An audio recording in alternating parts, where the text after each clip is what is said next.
उसके बाद हमारे पास है प्रॉपर्टीज़ ऑफ सेट। तो यहाँ पे हमने कुछ प्रॉपर्टीज़ को डिस्कस करना है जो कि सेट्स के ऊपर अप्लाई होती हैं। तो सबसे पहले है कमोटेटिव प्रॉपर्टी ऑफ यूनियन।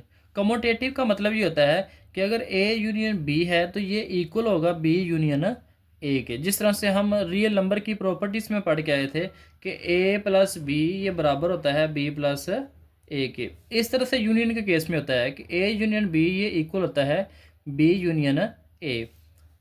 इसी तरह से बात करें कमोटेटिव प्रॉपर्टी ऑफ इंटरसेक्शन, तो यहाँ पे आ जाएगा इंटरसेक्शन और ए इंटरसेक्शन बी इक्वल आ जाएगा बी इंटरसेक्शन ए के।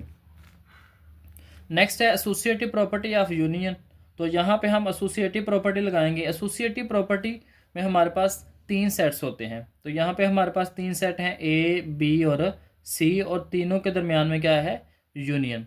तो लेफ्ट साइड पे हमने क्या किया है, जो सेकंड वाले दो सेट्स हैं उनको ब्रैकेट के अंदर क्लोज कर लिया है, और जो फर्स्ट वाला है उसको हमने ब्रैकेट से बाहर लिख लिया है। इस तरह जब हम इक्वल के दूसरे साइड पे इसको लिखेंगे तो हम लिख लेंगे पहले दो सेट्स को ब्रैकेट के अंदर लिख लेंगे, और जो लास्ट वाला होगा इसको हम ब्रैकेट के बाहर लिख लेंगे। इस तरह से ये प्रॉपर्टी है इंटरसेक्शन के लिहाज से।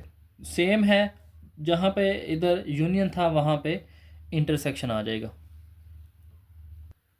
Distributivity of union over intersection, यहाँ पे डिस्ट्रीब्यूशन की प्रॉपर्टीज लिखी हुई हैं यूनियन ओवर इंटरसेक्शन, यानी बाहर जो है वो यूनियन आएगा और ब्रैकेट के अंदर क्या आएगा इंटरसेक्शन। इसका मतलब होता है यूनियन ओवर इंटरसेक्शन, यानी यूनियन पहले आ रहा है और इंटरसेक्शन बाद में आएगा।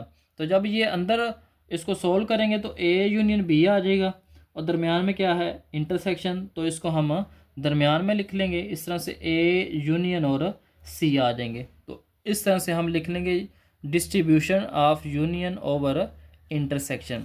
इस तरह से इंटरसेक्शन ओवर यूनियन है तो इंटरसेक्शन ब्रैकेट के बाहर लिख लेंगे, और जो यूनियन होगा उसको ब्रैकेट के अंदर लिख लेंगे। तो ये आ जाएगा ए इंटरसेक्शन बी, और दरमियान में क्या आ जाएगा यूनियन, और ए इंटरसेक्शन सी आ जाएगा। तो ये हमारे पास डिस्ट्रीब्यूटिव प्रॉपर्टी है union over intersection and intersection over union.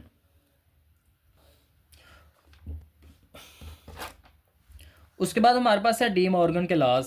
तो डी मॉर्गन लॉज आपने याद रखने हैं, दो होते हैं इसके लॉज। ए यूनियन बी का कॉम्प्लीमेंट ये इक्वल होता है ए का कॉम्प्लीमेंट इंटरसेक्शन बी का कॉम्प्लीमेंट।